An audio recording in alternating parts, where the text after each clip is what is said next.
हा निकाल विरोधात गेला वगैरे काही नाही. हा निकाल अपेक्षितच आम्हाला होता. 97 ला आमच्या 21 जागा आल्या, त्याही वेळेला ब वर्गाचा त्यांचाच आहे. 2000 ला बिनविरोधला त्यांचाच आहे. 2007 ला त्यांचाच आहे. 2015 लाही त्यांचाच निवडून आले. 2020 ला सुद्धा निवडून आलेला आहे आणि आज 25 लाही निवडून आलाय.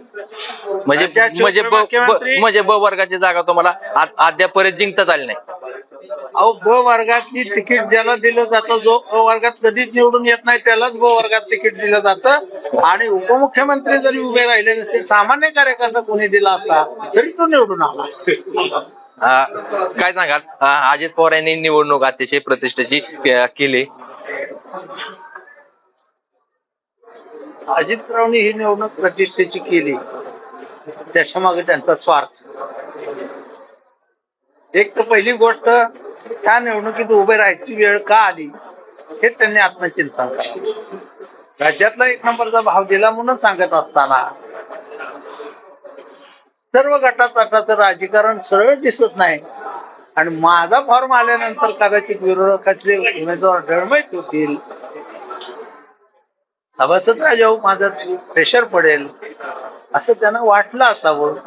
आम्ही तर त्यांना मुख्यमंत्री पदाच्या शुभेच्छा दिल्या होत्या. वास्तविक माळेगाव कारखान्यात उभं राहण्या इतपत काही नव्हतं. राहायचंच होतं कारखाना दुरुस्त करायला, तर घरच्या छत्रपती कारखान्यात का उभे राहिले नाहीत.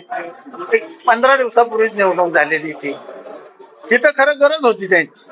कारण तो कारखाना, त्यांचे आजोबा त्याचे संस्थापक संचालक, त्यांचे वडील तिथं व्हाईस चेअरमन डायरेक्टर, त्यांचे चुलते तिथं चेअरमन MD आणि अजितराव स्वतः तावरेंची झाली त्या कारखान्याचे संचालक. असं असताना घरचा कारखाना एवढ्या प्रचंड अडचणीत आहे, तिथला सभासद माळेपेक्षा 700 रुपये टनाला कमी घेतोय हे त्यांनी त्यांच्या जाहीर भाषणात सांगितले.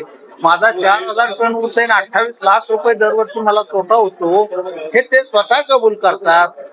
तो कारखाना दुरुस्त करण्यासाठी, त्या कारखान्यात अधिक महाराष्ट्रातला अधिकचा भाव देण्यासाठी त्यांनी तिथंच चेअरमन होणं गरजेचं होतं. तिथं का राहिले नाही. इथून पुढचा निकाल तुम्हाला कसा लागण अशी अपेक्षा आहे. इथून पुढचा निकाल वर्ग सभासद राज्यातून निवडून येणारे उमेदवार आहेत. ते सर्व उमेदवार सहकार वाचवण्यासाठी, आपला प्रपंच सावरण्यासाठी आणि लक्ष्मीचं मंदिर शाश्वतपणे टिकवण्यासाठी आमच्या गुरु शिष्याच्या जोडीच्या टीमला मतदान करतील आणि आमची टीम 20च्या 20 जागा आमच्या निवडून येतील हा विश्वास आहे.